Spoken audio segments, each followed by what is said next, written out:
You guys, welcome to your week. This is the first week post Sandoval. Thank God. Let's see what else there is to talk about. Hopefully there are things. I know there are things, but regardless, even if I don't things, no there. By the way, so this is the end of the show.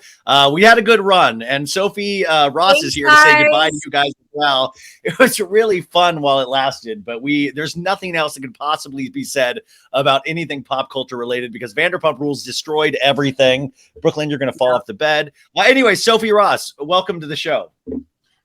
Hello, everyone. Hello, Ryan. Good morning. Good morning. Good morrow. Good morning. Oh, stop. Okay, see, it's early here for me on Sunday, and you're at a Jersey Shore house. Is that what you said? I'm at a beach house right now with my boyfriend's family for Father's Day, and I'm on the East Coast, so it's like only noon here, but on the West Coast. It's 9 a.m., baby. Oh my God. Wait, so Jersey, once again, every weekend you travel somewhere. It is like, where in the world is Carmen Sandiego? But with you, don't you get, how are you not exhausted 24/7? I am.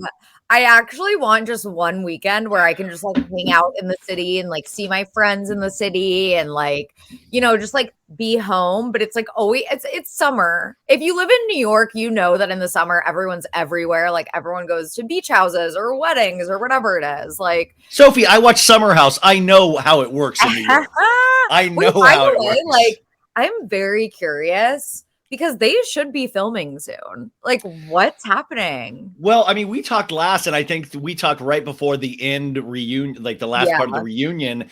And I will say, just in comparison, I've been watching Summer House Martha's Vineyard on Sunday nights, which I think is so superior to actually Summer House that I don't even know how you would fix the actual Summer House summer. Like, I know it's going to keep going, but I don't know how you would make that show enjoyable anymore.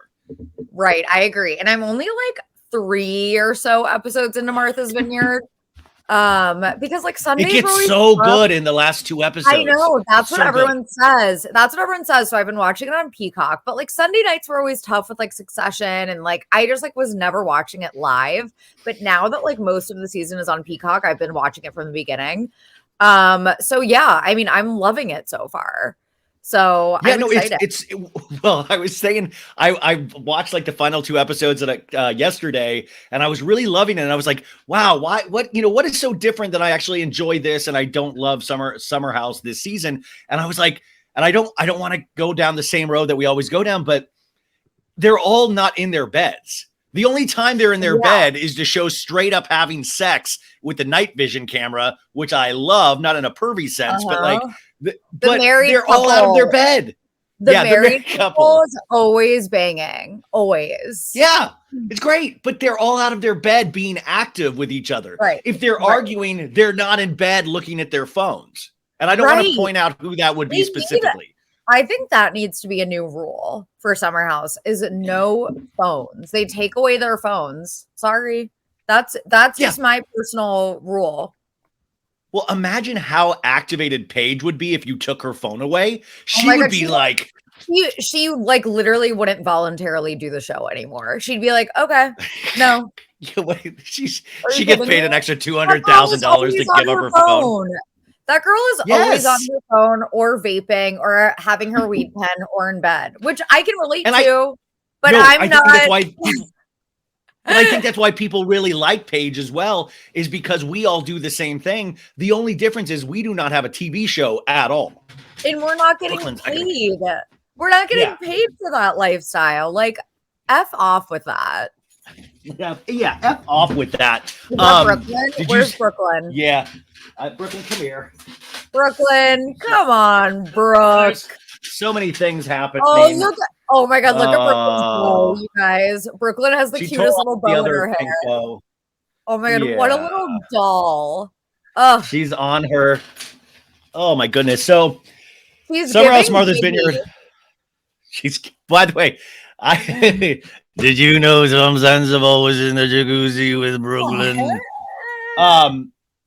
So yeah. Oh, also somebody said to me, why aren't you covering Atlanta? Why do you not? And I'm like, well, I'm not covering Atlanta because I only usually cover like, recap wise 1 or 2 shows, but also Atlanta sucks this season. Like there are little moments I like, but I couldn't even begin to want to recap that show when I feel like the show is so lost from what it, I remember like that season 2 seasons ago, that Bolo season, even that was shaky, but that Bolo episode was historic. But sometimes when I watch Atlanta, it's just, nothing grabs me, this season. I do watch it. It's just one of those that this season is really bad. I mean, I'm sure it's going to get good because you have the Ralph relationship that is like completely going to get, they ended up getting divorced. I mean, they're getting in the process of getting a divorce, but other than that, it kind of feels like one of those fake things where real relationships aren't necessarily happening. And they're doing these just because they're on a TV show called Real Housewives of Atlanta. Right. Wait, I haven't watched Atlanta in like a couple of years. So I'm just going off of like what I've right. Oh, this is bad. You guys, I don't know if you can't hear this, but I just held up a sign for Sophie to make a big announcement during the show, and I hope this is the proper place to do it. But it says, "Sophie, I'm pregnant," and he's pregnant, you guys. Secrets out. Like I already knew, but like this is for everyone, And a lot of people have said, you know what? He's known for a long time. We've seen him get bigger and bigger this year.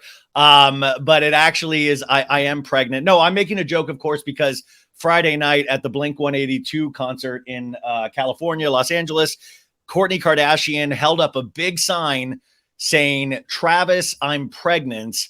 And that was her announcement that she is actually expecting a baby with Travis Barker. So I think that's, I was actually genuinely happy. And then it turned out, but like 40% of the people turns out like they truly hate the Kardashians. Like it is, I made that post and people were like, screw this, how fake, bullshit. And I was like, this is so insane. Like, can't we just, I know they have so much, but can't we just be happy for this one little tiny thing? Look, and I am sorry, I'm like fidgeting for like tissues and stuff.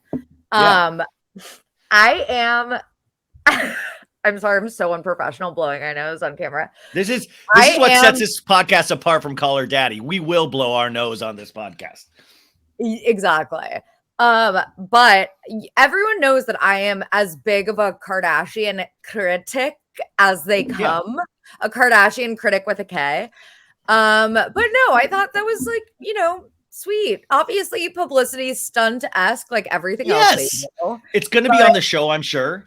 Yeah, but like, no, I'm happy for them. I mean, it's clearly something they wanted for a while because they were, doing IVF at one point. Fuck IVF. They were literally fucking 5 times a day. Well, screw IVF. Like, my God, the amount of times they were actually doing the actual act to actually have a pregnancy. I mean, my God, thank God it worked. I mean, it's wild how much I know you're probably not watching the season, but like the first episode, I mean, if you watch it as a dark comedy, I think it's great, but it's not. So it's like, it's not really that enjoyable. But if you watch it as like from like this is so ridiculous, it kind of works in that sense. But even in that, like Chloe comes to hang out with Kourtney and Kourtney has to leave because they have to have a 15-minute sex session.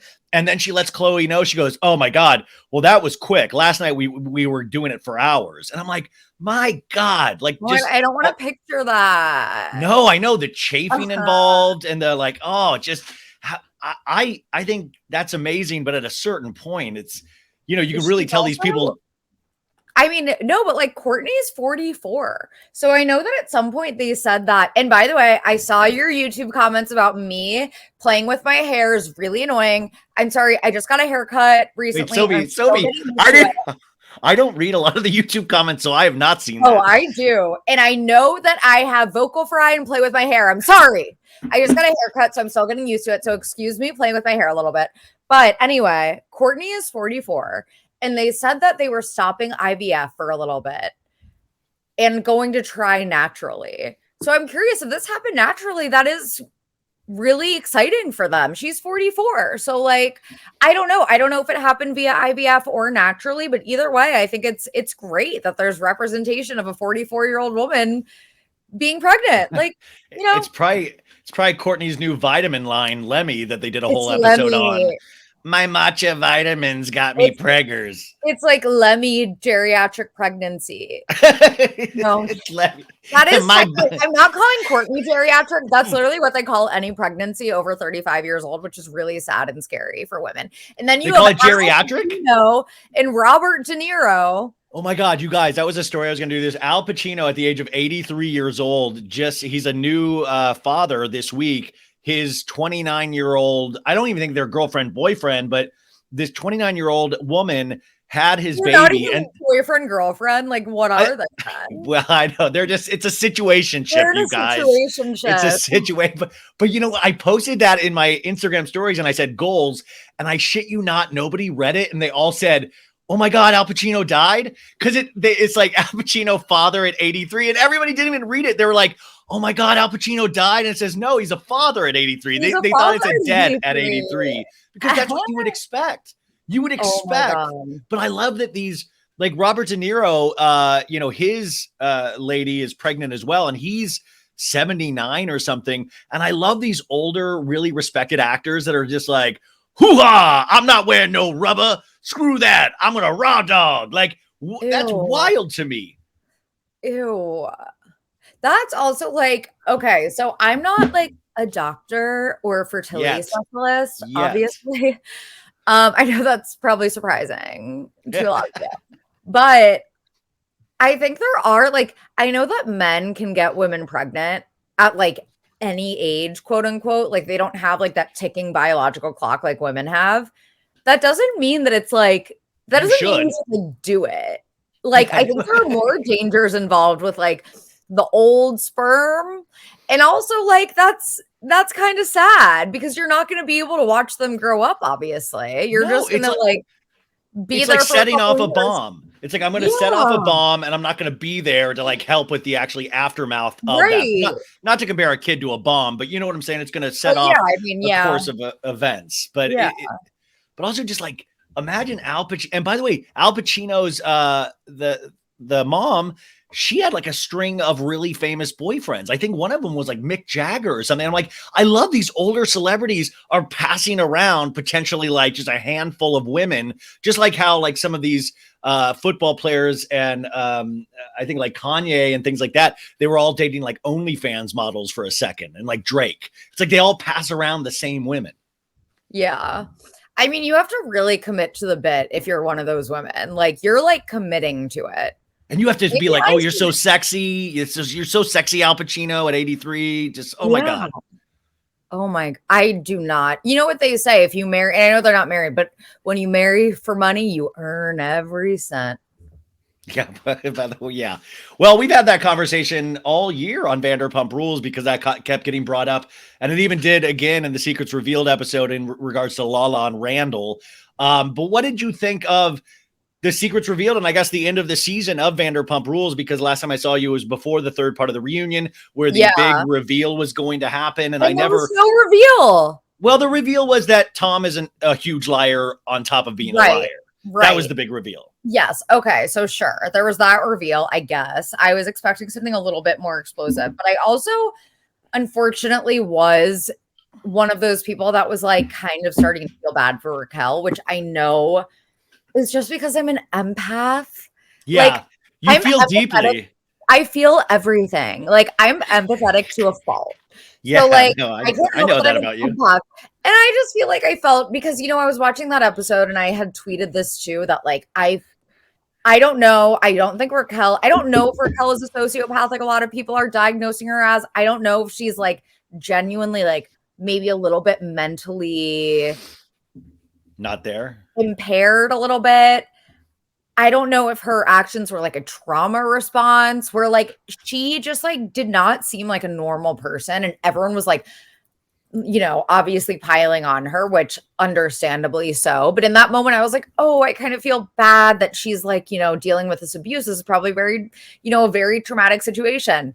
I know, you guys, I know, because then I watched Secrets Revealed and I was like, fuck that bitch again. I was wait, like, why? Because of the coming over to Ariana's? When they went over to Tom and Ariana's the day after they had hooked up for the first time, right in front of her face, right in front of Ariana. Oh my God. And did you see Tom? Did you see him looking at her like, he was like, whoa. Yeah. Yeah. Like it was, and she was talking, she was like, Oliver and I had a makeout session in Vegas. And he was looking at her like, oh my God, dude, tell me everything. That Tom Sandoval is a cuck. Like he loves the idea of other men. Yeah, because there's that. And also the fact that he was trying to set Raquel up with Schwartz while he was banging Raquel. Like he likes the idea of other men being attracted to the women that are into him. I don't know, you guys. Well, we'll find out on season 11, which is, I got sent a bunch of video. Tom is continuing his tour of destruction with his band. Oh, and he has that Schwartzy's mom, Stacy's mom, little Weird Al Yankovic song. He's added new lyrics to it, though. He was and it was something about Schwartz used to have a front lawn, a homeowner. He's like, when you had a homeowner's lawn. The lyrics aren't even that funny or good, but now he's making fun of Schwartz of when you had a lawn, your own personal lawn. He keeps adding to this song.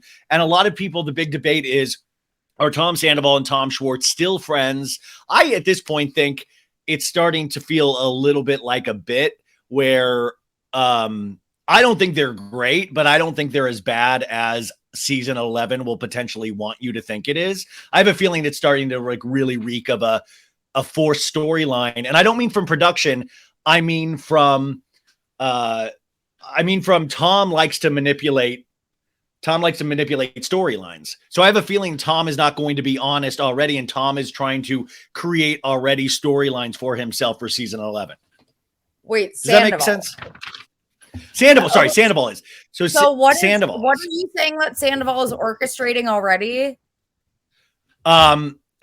Nuclear war. No, he's orchestrating. Oppenheimer. I think he wants us to believe that him and Schwartz are in a fight of their the fight of their lives. Okay. And that's why these little band things keep getting worse and worse. Have you watched that Mars show that Schwartz is on? Because I haven't watched it yet. I watched the first episode, and then my friend gave me a beat by beat on the second episode. And the second episode, Schwartz makes a stupid mistake in counting barrels and gets Bruce Willis's daughter sent home. And then he's so charming that people keep him and take he's the one that makes the mistake on counting these barrels. And then he's like, I guess I'm a glass half full kind of guy. And they're all like, oh my God, Schwartz, you're so cute. They keep Schwartz and get rid of Bruce Willis's daughter. Yes. Is Rumor Willis on it? Well, not anymore. She's gone. She was the one. It wasn't Scout or Tallulah. It was Rumor. Well, you know what? To be fair, I don't really. It could be any of the Willis. That's kind of crazy to me. That's kind of crazy. I think he might win. He might win the whole thing because I think people just going to feel bad for him the whole time. Stars on Mars. Yeah. Wait. Is it Rumor? Wait. I'm trying. Oh, Tallulah Willis. Sorry, guys. Tallulah. Okay. Sure. I know it makes no difference. Wait. Would it matter if it was Rumor or Tallulah? Me, it would. If it was Rumor, it's a lot different. It's a lot different. Well, I know that Rumor actually had a burgeoning acting career for a little bit. She was in House Bunny with Anna Faris. Of course. So that would be sad to me if she was resigning to just these stunt celebrity reality shows. No, but I know it doesn't affect me. No. I mean, Schwartz is doing good. Schwartz is doing good on this show. Also, what did you think of Schwartz's blind date with the girl from Hinge? First of all, she was 23. Second of all, why? I don't understand why that wouldn't have been. I know that a lot happened this season. There was a lot to squeeze in, but why would that not be included in the show? People want to see Schwartz dating. That seems something that seems weird that they left it out. Also, was she a paid actress? Was she real? I believe I don't think she was real. I think production set that up. I mean, I don't. I think that was, and because by the way, it was well, she did. I mean, she did seem very young, but she seemed cute, and I was like, why wouldn't why wouldn't Schwartz want to keep dating her? She seemed like she was very, and Schwartz, by the way, reading YouTube comments, this was great. This wasn't a YouTube comment, but somebody got me on Instagram. They must have watched it on YouTube, and they were like, why do you always talk about Schwartz putting fingers in his mouth when you literally molest your face the entire show? Which was actually kind of a funny, people are you molest your face? I don't know how I haven't noticed that yet. I'll touch my face as well. And I'm like, yeah, that's why I sometimes go really hard on Schwartz, because it reminds me of me, and I don't like me sometimes. But I love that this person was like, you molest your face. And I was such a powerful sentence that I couldn't help but laugh. But so many people are hard. Man, guys, I'm telling you, if you want to get into like the podcasting game or the YouTube game, get ready, man. Have like nerves of steel, because you will get like the weirdest. People are so freaking mean sometimes. Yeah, but you will get comments that will blow your mind. I mean, by the way, you'll also get amazing comments. The comments, usually the comments are like, you'll get amazing comments. So I like will read them because I'm like, oh, that's so nice. Like, thank you. I don't whatever. And the comments, like last time I was on, were randomly so mean. I don't know what was in the air that day, or if I was like extra annoying that day, but everyone was like, why does she sound like Scheana? Everyone kept saying that I have Scheana's voice, and I was like, oh my God, I'm going to go die. I love Scheana. I do love Scheana. I do, but like getting told that I have Sheena's exact voice and like cadence it's not exactly what you want to hear. No, but this is the game, right? Like we're part of this kind of game. So you leave yourself open to that. But at the same time, it is funny if you read the wrong thing on the wrong day, it can like send you. And I'm trying So I just thought the molest your face line was actually pretty funny. And I thought that was, that made me really laugh. I haven't seen you really molest your face since that time that you tried to dye your beard. Oh my God, you guys. Reaction to it. I still, it kills me, you guys.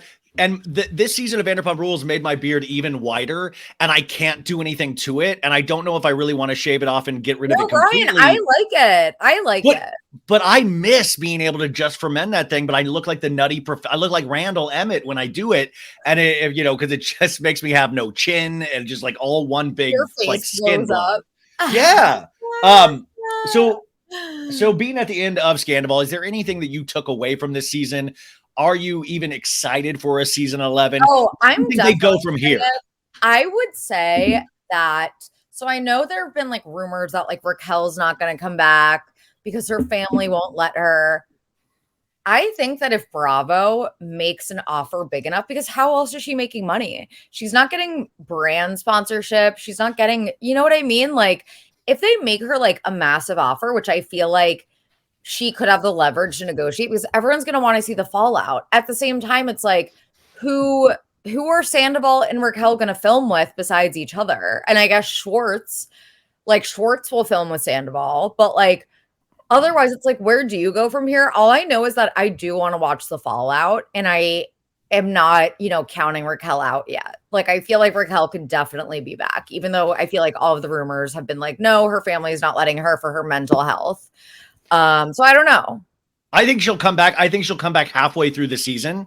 Like, because they're picking up cameras next week on the 24th or the 25th. They've already signed contracts and stuff. I don't know if contracts are signed, but I do know. Well, but also just so you guys know, it is not uncommon for them to film without signed contracts. I was like, there's a lot of things behind the scenes, like, just so you know, even like main cast members that have been there for a very long time, some of them weren't paid for a full season. Some of them were day players, which meant they got paid every day they showed up to film. So like Bravo, I don't think it'll happen this season because it was so successful, but they're really like, they pinch pennies like any other company. And there would be people that you would be like, wait, that's a main series regular cast member, but they weren't paid like that. They weren't paid as a series regular cast member, which is wild. So it'll be interesting to see financially. And also, did you see that thing? And I'm trying to find out if it's true or not, but I think it was Demois saying Tom is now pissed and won't let Ariana film any more of her SpawnCon in their house. In their social media room. I was asleep in their social media room. I also saw that Charli was offered full-time and like isn't sure if she's going to accept it yet, which I think she ultimately will. But I love this because I do think Charli is like the one person that can go up against Lala. You're exactly right. And I did DM with Charli on Friday about this because you're referring to it. She did a Rolling Stone article and she said very honestly, she's like, yeah, I was asked to come back full time. And wisely, she said, it just seems like it's going to be a lot of emotional trauma. I'm going to probably have to film with Raquel. I'm very much team Ariana, but I'm the only one that really, I did scenes with Raquel. So I would have to do scenes with her again if she comes back. And she said most likely old cast members will be coming back and they're going to come in guns blazing because they're going to try to secure a spot. And I think she was referring to Jax. Oh my God. No one wants Jax. Why? Well, it's happening. And so, why? Well, because I think the fan reaction was so extreme in every capacity. And like, oh yeah, like, I think we just wanted everything and we were celebrating 10 years of the show. And like, we're like, okay, but I wanted to tell you this. Wait, real quick on the Charli thing. So I DM'd with her and she said, listen, it's true. Like, I don't know if I really do want to come back because it just seems like it's going to be a lot of emotional, like, damn, like it's just going to be hard to be around that. But she did say, she's like, but there is a writer's strike right now. And she's been auditioning for commercials and print, and she's been doing that before Vanderpump Rules. And she said, I might just do it so I could actually have a paycheck because I won't be able to audition. And I was like, yeah, dude, do that. Like, I mean, I know it's going to be sucky, but yeah. Hearing Jax is coming back is my personal 9/11. Like, well, none of us asked for that. Like, I know that like, people are like, oh, I wonder what Jax thinks of this. But we don't want to see Jax and Brittany. Like, this season was dramatic enough without them. What are they going to add? They're just going to be like giving Tamra, which is Tamra I want to talk about OC in a second. Yes. Yeah. She's so desperate and thirsty to prove that like she belongs back on the show. I'm hoping I'm hoping she settles into it a little bit more in a couple episodes. But yeah, the first 2 episodes, she's really like trying to give it all. It's really annoying to watch, honestly. I'm liking this season. I think that Gina has no place left on the show. I'm ready for Gina to be gone. And Tamara is just like a little too much. But otherwise, I'm liking it. I like the new Jen and Ryan. Yeah. I love the new Jen. The new Jen she's referring to, guys, new cast member on the OC. She's divorced, like she's separated or divorced from her husband. That her parents wanted her to stay with the husband because they work in the family business together. So they were pissed. The dad was like, you're making the biggest mistake of your life. She looks completely different from the old photos she like shows with her husband. I know, it's so funny. She got the big OC implants, her face. I mean, she looks beautiful, but she looks very different than the photos. She has a yoga practice. She fosters a bunch of animals. She adopted a kid, like big family. I think there's so much room for her. But do you think I'm into her? Heather Dubrow, does she run a Costco out of her garage? Did you see all the shit she's storing in that garage when she's sending her kids to college, you guys, and she's pretty much ruining their college experience by not letting them do a damn thing for themselves? Did you see that when she was like packing all the shit for their Yeah. My God. My parents took me to a Bed Bath & Beyond like Gina's parents did and was like, yeah, here's $100. Like, go wild. But it's Heather. What do you expect? But don't you worry that those kids aren't going to... woman who has everything. Well, she goes, these kids don't even know how to do laundry, but they don't need to because there's a fluff and fold downstairs. I'm like, wow, there's a real chance that Heather Dubrow's children will never know how to do laundry their entire lives. Do laundry. Yeah, I mean, what else would you expect? But I guess if you're that rich, you should. Yeah, exactly. They don't need to. Anyways, back to Vanderpump Rules. I wanted to tell you this. I'm on Kristen Doute's podcast this Wednesday. I already recorded it. And so it's her and her boyfriend.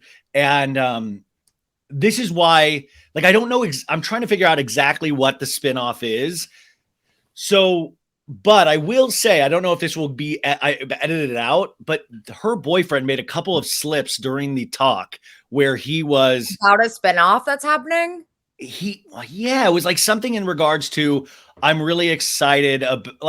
Because I started asking questions during their podcast and I was like, hey, are you like, is it kind of weird with all this attention and you're new to this? You haven't watched Vanderpump and you're dealing with Sandoval and stuff. Like, how crazy is this for you? And he was like, and I'm like, are you happy that it's over? And I think he said something to the effect of, it has been so crazy and so interesting and so weird. And he talked about the first time he ever met Jax and all of those people. And like all the girls were outside gossiping and Jax was just inside watching TV by himself.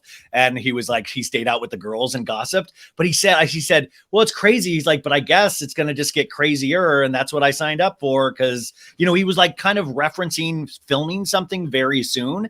And Janet, their mutual friend, Janet Elizabeth, who I love, and also is doing all the something about her merch. When I had her on a couple weeks ago, she mentioned, I said, when are Jax and Brittany coming back to the show? I tried to hit her with a rapid fire question and she goes, well, they're not, I don't think it'll, I don't think they'll come back to Vanderpump Rules, so I think from what I'm hearing, Jax is a friend of in Vanderpump Rules, but then there is some sort of spinoff, whether it be Vanderpump Valley or something else, where all of those people are back in it. Except I don't think Stassi. I've just heard Dodie, Jax, and Jax, Brittany, and I think Scheana was supposedly, from what I heard, the bridge from Vanderpump Rules into whatever spinoff that was. She was going to be the bridge. Oh God, It's going to be okay, Sophie. No, it's going to be. By the way, Sophie goes, you know what? I'll watch it. I'll watch it. I guess. But like, I feel like Jax is just so freaking frustrating to watch. Like, even when he was on that Watch What Happens Live. Well, because he kind of half-truths. He's like, yeah, Schwartz told me about that a long time ago. And Brittany's like, what are you talking about, Jax? He didn't say that. You didn't say that, Jax. Yes. Brittany was like calling him out in his lies live. He just likes to say things. I know. And Jax was like, I was right about every single thing I said. I was so right about everything I said. I'm like, shut up, Jax. Yeah. The revisionist history with that man. Like, he is so delusional and such a pathological liar that like he's so impossible to watch. For me, at least now.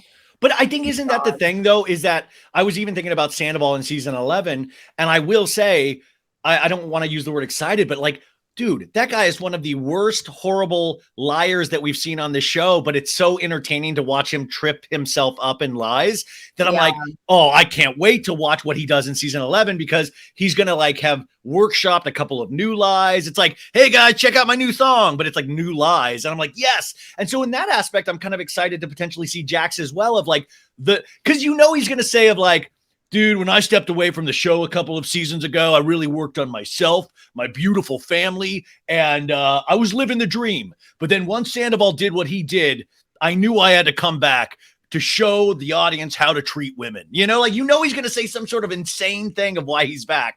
And that's funny to me as well. I'm a husband and a dad now. I've been so checked out of like the reality show world, He's always like, I'm a husband and a dad now. And I'm like, that doesn't make you less of a psychopath and papa. Well, see, that's what I'm okay. If we're like letting people, if we're forgetting why these people like left the show to begin with, of like, there is that weird little part of me, like watching a car accident where pulling past a car wreck, where I do want to see how these people trip themselves up, because if anything, that was the most not entertaining, but it was scary entertaining how much Sandoval, remember that reunion happened. And then the week after, he went on Howie Mandel and said even worse lies and stories. That's like, to me, that's kind of entertaining to watch these people screw themselves again and again because of their own egos. And I think that is that, I don't know if it's hate watching, but it is interesting to me. Right. So back to OC really quick. Shannon Beador, I love Shannon, and I love how she, like the second episode, she does this lunch with Tamra to mend their friendship, and it's her behavior is so amazing. She's so tightly wound that she's like it's just hysterical watching Shannon Beador react to anything. But Tamra, you're right, though. Tamra, to me, and I hope she settles into it, reminds me of Lisa Rinna a bit last season of Beverly Hills, where she's acting like the Tamra, she's acting like the Tamra that we love. Like when we, it's like, oh my God, Tamra's such good reality television. I feel like she's kind of acting that, and I hope she settles into it once the season. Right. She's trying so hard to like just keep her job.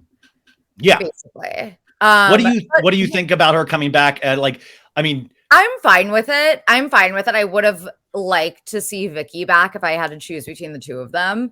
Well, she comes back later on in the trip as like a friend of. But what I am kind of stuck on is how she keeps saying that Shannon ghosted her when it's like it doesn't sound like Shannon ghosted her at all. So I'm like just confused where she's getting that from, or if it's just like, you know, her trying to make this her storyline.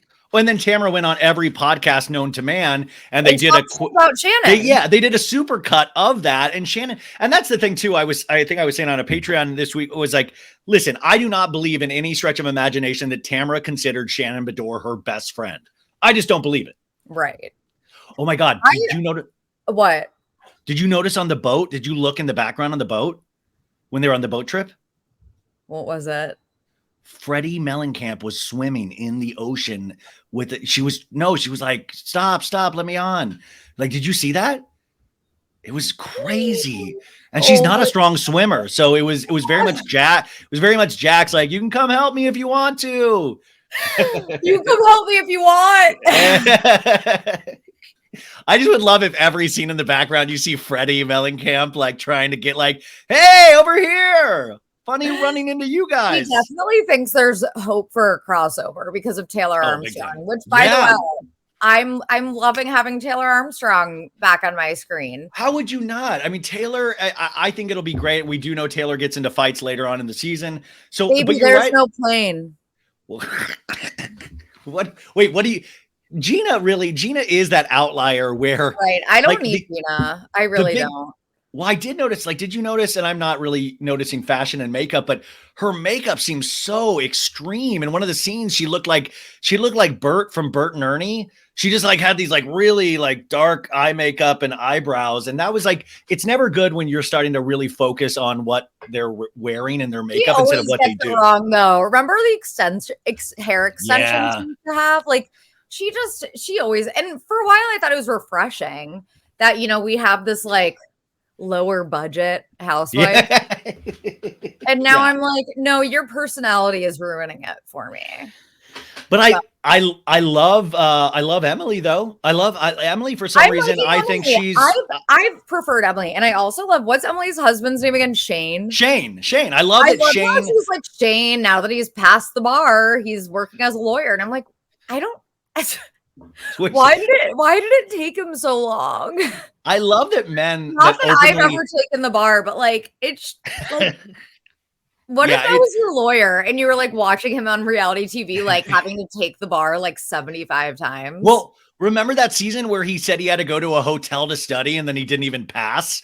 He like left his family and he was like, gotta study. And then he didn't even pass that bar. It's like Kim Kardashian was even like, come on, Shane, let's go. He failed it multiple times.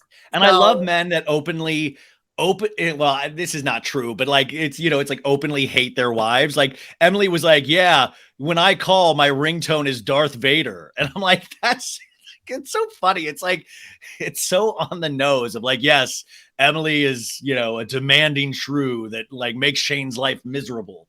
You didn't dip into Jersey waters at all, did you? No, but I heard the reunion. Like, what is going on with Teresa and Louis? Like, what is going on with that? Well, I mean, Liz, first off, this is the first season that Teresa and Melissa have not gotten along. So it was really sad. No, I really even hesitate to dip into Jersey waters because I say this every week. The Twitter Jersey people scare the living daylights out of me. Like, I don't know why the Jersey Twitter people are willing to go to war. Like, there's going to be some sort of like civil war based on Real Housewives of New Jersey Twitter. Crazy. Like, why are they so passionate? I don't like Teresa fans. But also, I mean, I've seen lesser than, but like Melissa fans as well. And I'm sitting here going, well, I like Teresa. I'm just saying that it's obviously something's up with this Louis dude. Like, regardless of what you think about Teresa, that something is up with that dude. And something has been up with that dude for many, many years, even pre-Teresa. So why can't we just be honest? Like at the reunion, guys, he was like, let's play. Yeah, I got, you know, like, and then he had this private investigator, Beau Deedle, who was like a famous old New York private detective. he was the one that name dropped Bo Dietl multiple times over 2 episodes. And then he would be like, yeah, Bo Dietl, I got a file on everybody here. And then he was like, no, I'm just making that up. You can't just go give this information a couple of times and brag to the ladies about it and then say you were just making it up. And then in the reunion, it says that like Bo Dietl sent somebody to the reunion because Louis and Teresa were getting death threats. Like, it is all so weird. It's like both. It's all weird, and it's like not fun. It's really scary in a different way than Sandoval is. He sounds insane. I mean, I don't want to say that. I'm scared for Teresa that they didn't sign a prenup. That's the other thing. I mean, like I don't know. Like I don't want to believe. Those girls have been put through so much. You want Teresa to have a happy ending, but Teresa has. No, I mean, listen, I know we all like Joe Giudice, but Joe Giudice did a lot of horrible things to Teresa too. And now we kind of like, Juicy Joe. And I'm not saying Joey Gorga's a great dude. It sounds like he's had a lot of issues himself, but it is a difference in intensity when you look at things that Louis says and does. Right. Okay. So moving on, what did you watch this week? Anything new? Oh, well, like, as you know, or do you know this about me, that I'm obsessed with Black Mirror? Sophie, that's exactly where I was headed because I watched every episode this weekend. No, see, I'm only 2.5 episodes in because I'm not allowed to watch without my boyfriend. And he's had like a crazy week at work and it's driving me insane because all I've wanted to do is like binge. I have a little bit of a more flexible schedule lately. I can just sit on my ass and watch 5 episodes in a row, but I haven't been able to because I have to watch with him. So I'm only 2.5 episodes in. We have watched the first episode, which was Joan is Awful, which I thought was really fun. Really liked it with Salma Hayek and Annie Murphy. From Schitt's Creek, yeah. Yeah. And then Lock Henry, we finally watched last night. And it was Loved Lock Henry. It was so creepy. It has a great twist. And then right now, we are in the middle of Beyond the Sea. So we're watching them in order. I know, we're watching them in order. No spoilers, obviously. No spoilers. No spoilers. So you guys, Black Mirror is kind of like an updated, and I don't like I guess what Twilight Zone. Yeah.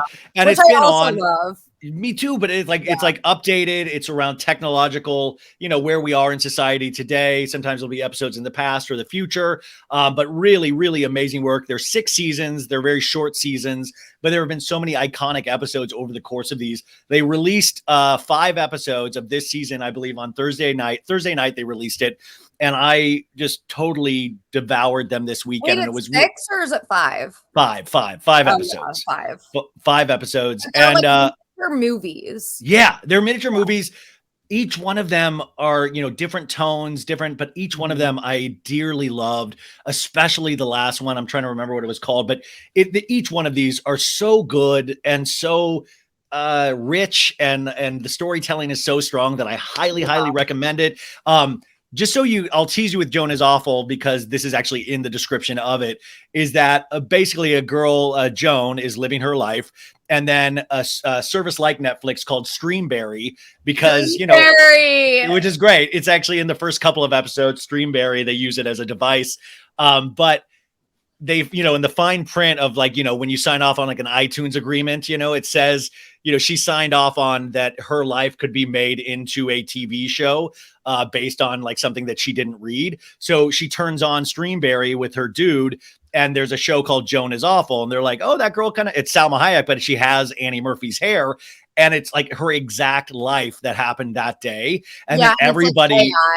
It's AI, which they keep calling it CGI, but it's actually AI, which pisses me off because the writer's strike, Netflix is actually one of the biggest jerks right now in terms of the writer's strike because they are not budging on AI. They want to be able to use it to actually create actors and false realities. But anyways, that's what like kind of the whole thesis of that episode is based on that. Like imagine you living your life today, not really thinking anything of it. You turn it on tomorrow and your exact life is played by an actor that has your same hair and you're going through the same motions that you did in your actual life and how that would screw up. The most boring show of all time if they tried to do that about me.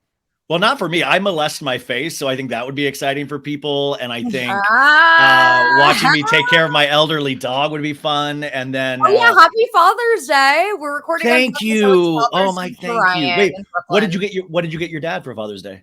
So my dad, I don't know what this podcast that he is kind of into is called Kill Tony. Have you heard of it? Pill Tony? Wow. Kill Why Tony. does it sound? It's a comedy. It sounds like a hard. Podcast. Okay, that's a hard title. Pill Tony. I don't know. Nice. He's like, don't judge him. He's into like Joe Rogan and like the bro-y like comedy. It's like a bro-y comedy podcast. I really don't know. Yeah. Please don't judge me if it turns out that these people are awful. I have no idea because me and my sister got him merch. That's all he wanted. I was waiting. I thought you got a cameo from Pill Tony. Like, no, hey, it's Pill Tony. We got Mr. him Russ. merch. So, yeah. What'd you get your dad? I got him a big like you know that brand Carhartt, like I got him like a big like hoodie, Carhartt hoodie, and then I got him this really nice. He loves the Beatles. I don't know if you guys ever heard of a band called the Beatles. It's like a collection of Paul McCartney's photographs from that like year, like the years that they were touring. But he's read every damn Beatles biography, he's That's obsessed. So but it's hard because my mom right now, she's like, she's very ill right now. And all the listeners have been so amazing. Sophie's family as well sent something like, the last hospital visit, but all the listeners are sending so much stuff. Like I said, just send a postcard. People are sending flowers, blankets, like all of these things. It's amazing. But my dad was like, I guess I finally get a gift. I'm like, shut up, Dad. Like, he was like, oh, I know what it's like to be mom now. I'm like, Dad, stop. Like, oh my God. He loves attention. Oh man, these men, I was like, Dad. Anyways, and happy thought. Wait, I'm trying to think.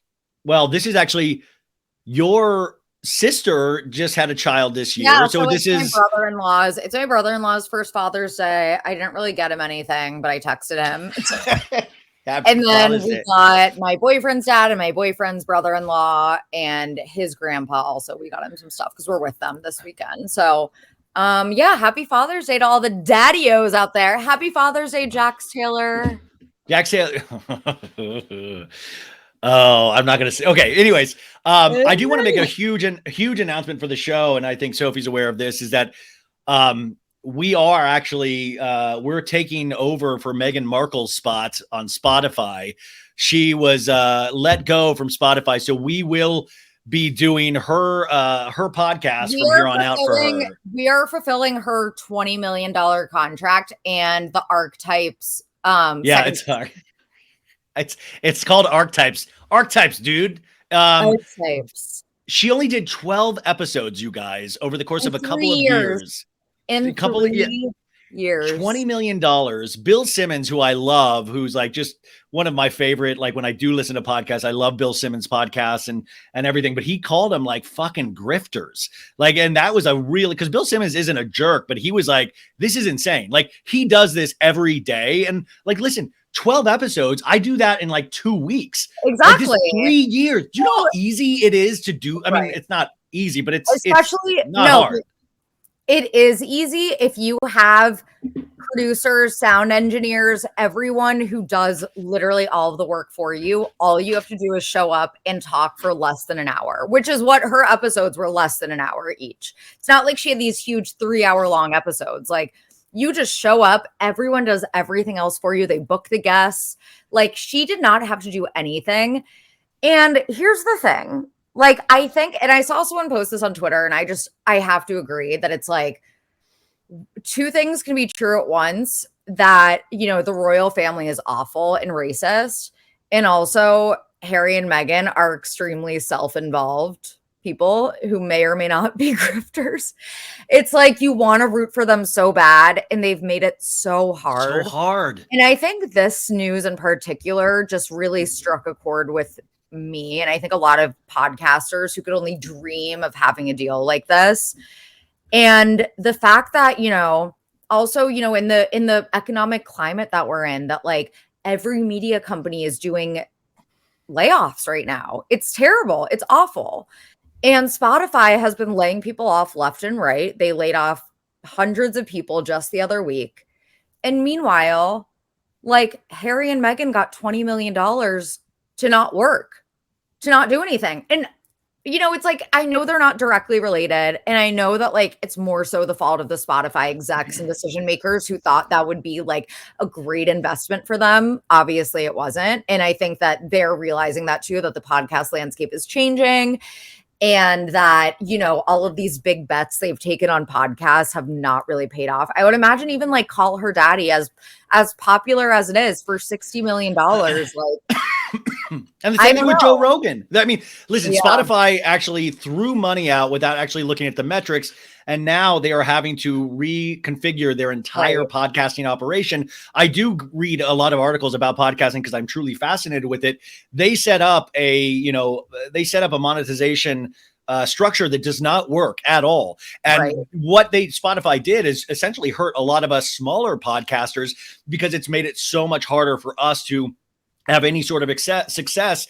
It's like with acting, how they're used to, there's no middle class actors anymore. You're either, you know, the Tom Cruises, or you can't even afford rent. You used to be able to make a living as like a middle class actor. Same thing with podcasting. It's like you either have these huge deals that don't ever come. They like even Call Her Daddy, which is, you know, popular. Rogan is like, they're not going to make their money back for Spotify. Like, you know, it's just not, which by the way, also, I don't listen. I listened to Call Her Daddy for the Ariana one. And I that was the first episode I've ever listened to fully, but I saw a clip. Interviewer. Well, I saw a clip of her.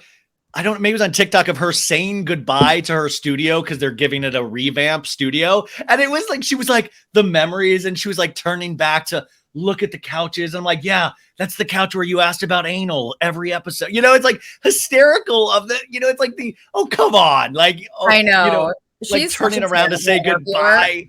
I've only listened to that one interview. It was fine. But I will say it's just that Meghan shit, it's like, you had a whole staff, like Sophie said, a whole staff.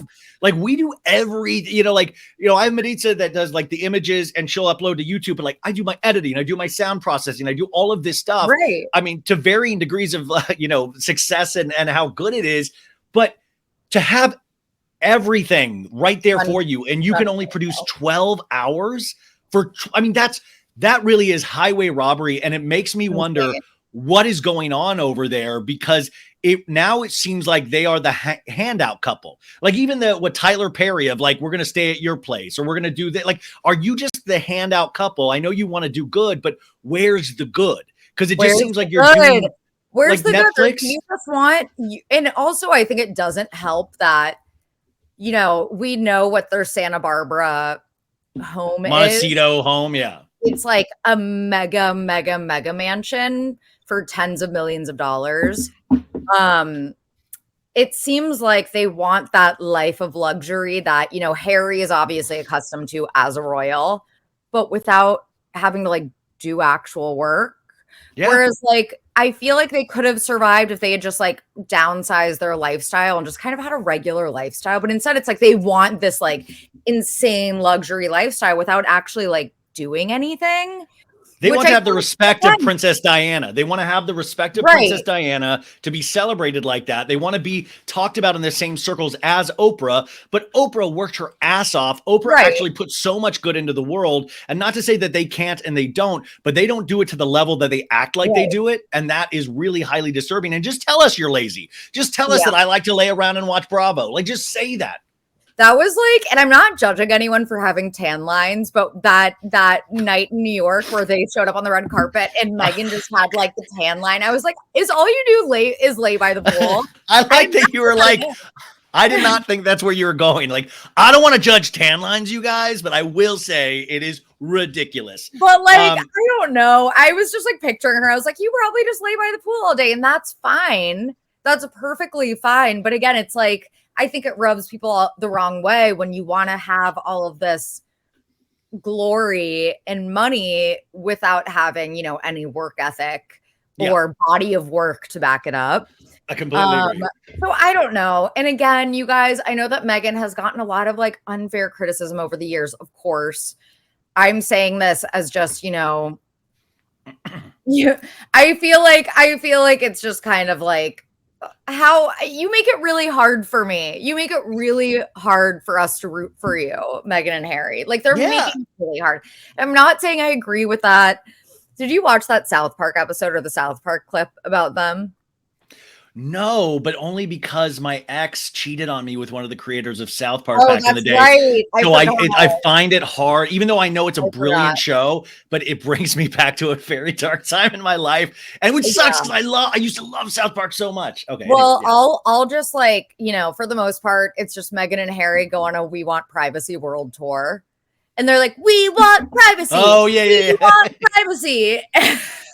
So damn good. I know that was like, a lot of people were like, that was so mean. That crossed the line. And I agreed at the time. And now I'm just like, in my head, whenever they do anything, I'm like, we want privacy. But Sophie, you're right. Like, it's like celebrities are inherently ridiculous. Right. And the thing that made it okay up until the early aughts was that it wasn't shoved in our face like it is now every day with all of our social media. So you really had the ability to be stars. You really had the ability to want to know about their lives. And now we know too much about everything. It's everywhere. It's all like with old Hollywood. It was like they were mysterious. Well, it's like our Instagram feeds. Like we show you what we want to show you. They showed us what they wanted to show us. And there was this era of, wow, look at how the stars live and look at all of this. And now it's we have this thing attached to our hands at all times that gives us any information at all times, which, by the way, as we start winding down, I do want to say, and this shows you, this seems like it comes every year and it comes earlier and earlier each year. It might be global warming, who knows? But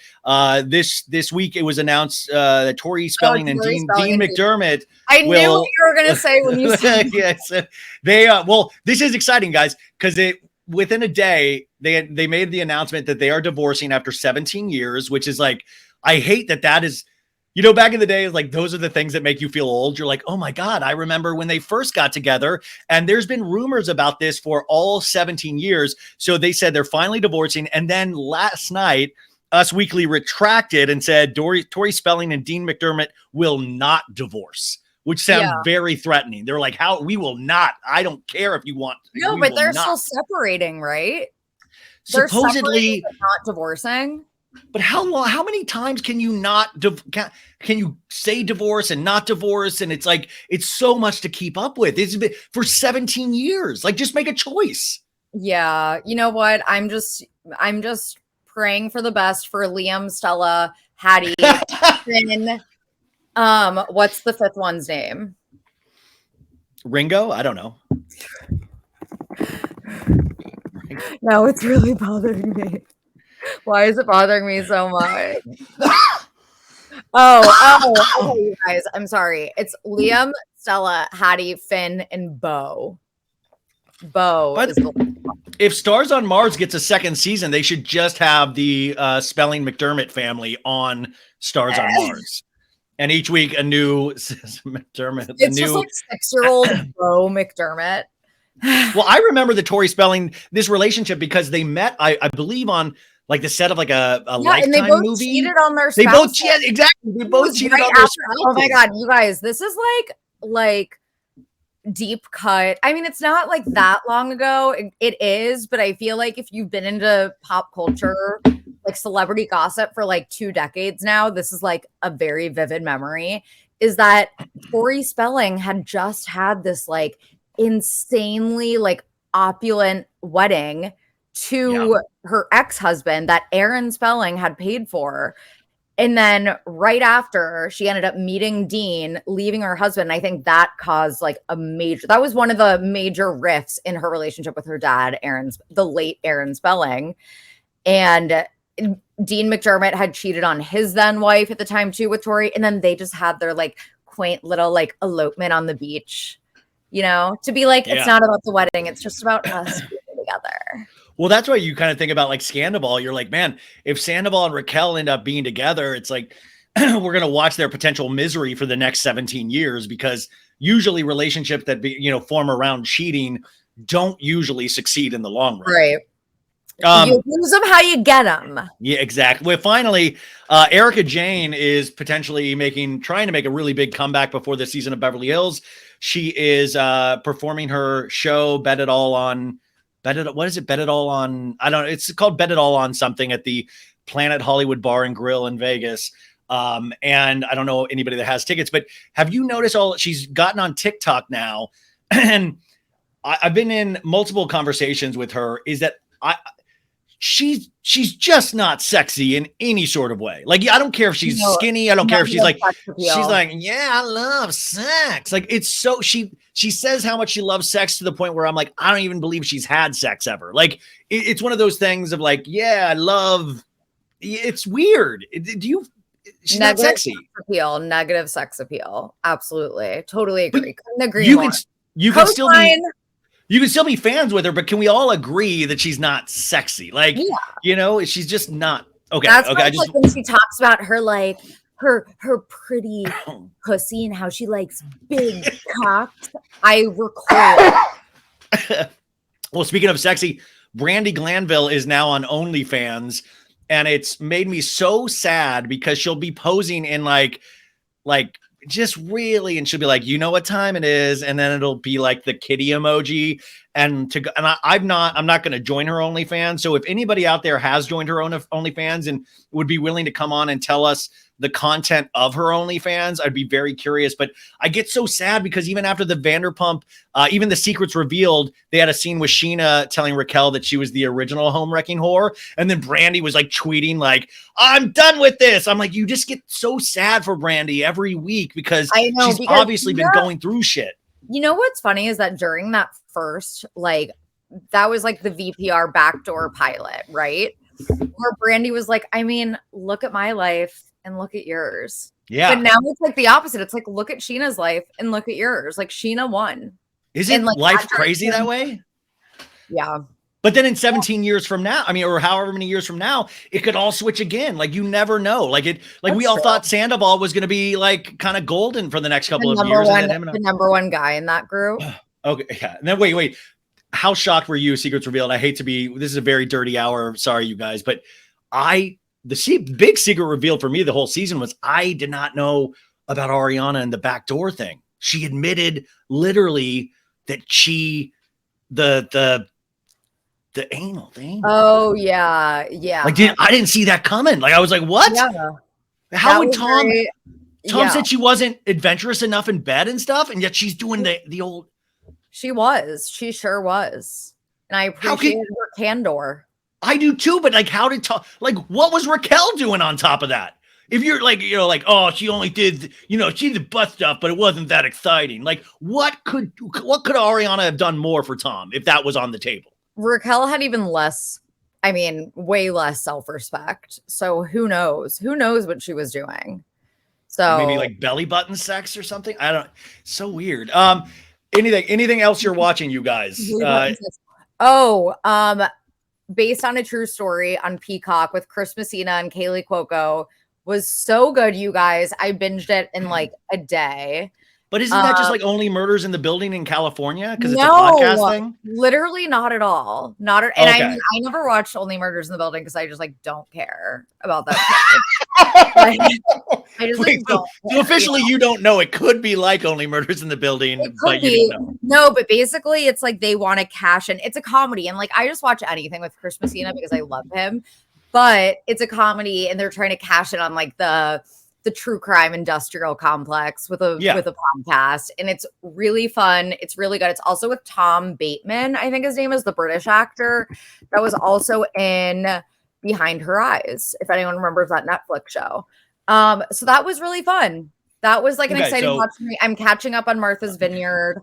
What else? You did Natalia Grace, right? Natalia Grace. You did. Oh, yeah. If you haven't watched Natalia Grace, like, watch Natalia Grace. Loved that. I've started the Queer Ultimatum show, which I kind of dig on Netflix. Oh yeah, I've been meaning to watch that too. I haven't watched it yet, but I watched the first season. So yeah, but Black Mirror, you guys really try Black Mirror this week if you're looking for something scripted. I think it's really well done. I'm going to try based on a true story. And Sophie, what else is going on this week? Anything did you start writing again? You said 2 weeks ago you were starting the writing again. Yeah, so I'm starting the writing again. So stay tuned for that. I don't know if you saw my tweet, but I am back on ADHD medication after. Wait, I did see that. Wait, what does that mean exactly, Sophie? I did see that. There's been a nationwide shortage since last summer. And I have not been able, like many people, have not been able to get my ADHD medication. And I was trying to convince myself I didn't need it. I was like, I'm fine. I can live life. But I ended up switching to a different medication that I was able to get and got prescribed. So it's not the one that I was on before. It's a different one. And I feel like a normal human again. And I feel like I was kind of just like living in like brain fog for the past few months. So I feel like myself again, and yeah, feeling great. And again, how long had you been on ADHD medication? Probably for like, I was diagnosed as an adult, but it's probably been like 6 or 7 years now. Yeah. I don't know. But yeah, so I feel like, a human again. That's amazing. And yeah, I feel back to my normal self, which is great. And my heart, again, if you're one of those people that's affected by the medication shortage, which I know is a lot of people responding to my tweet, like my heart goes out to you. And there are like other options. Just, if you talk to your doctor, find some pharmacies, you have to like do some work, but it'll be okay. Well, I mean, are you allowed to say which one you discovered that was okay, that works for you? Am I allowed to like say that? Like, I don't know. I don't know why you wouldn't be. I don't know. Okay, but we talk about mental health and we talk about Vyvanse, because the one that I was on before, which was called Focalin, it's made with amphetamine salts, which is what the shortage. It's what's that's what's being tightly regulated. And I also hope saying this doesn't cause a Vyvanse shortage, because I know we're very influential people. But yeah, Vyvanse is also I talk about Diet Coke. Please do not do a run on Diet Coke, please. But yeah, so Vyvanse isn't made with amphetamine salts, and you can't snort it because it comes in a capsule, so it's less tightly regulated. So yeah, Vyvanse has been easier for me to get, and I again just feel. By the way, guys, remember, like, medication is there. Like, you use it responsibly. This is very real. Like, people, these are very real symptoms that you actually can treat. Don't be scared of that. Don't live your life, like where you have to actually, be less than when you. So, anyways, I think that's actually awesome to hear, and a message that we do need to talk about way more. So congratulations, Sophie. I'm glad that you are alive again. And you guys, thank you so much for being here. I'm gonna be. Oh my God. I'm like, stop. Enjoy your Jersey Shore day, whatever you're doing, Sophie, and happy Father's Day on Monday to all the fathers out there. We're huge with fathers this show. So big fathers. And you guys, I'll let you know. We have, I think, a full week of shows, and then I think I might have to take a little bit of a break, but I'll let you guys know as soon as I know more about that. And just have a great week, you guys, and we'll talk to you soon. Have a great week, everyone. Love ya.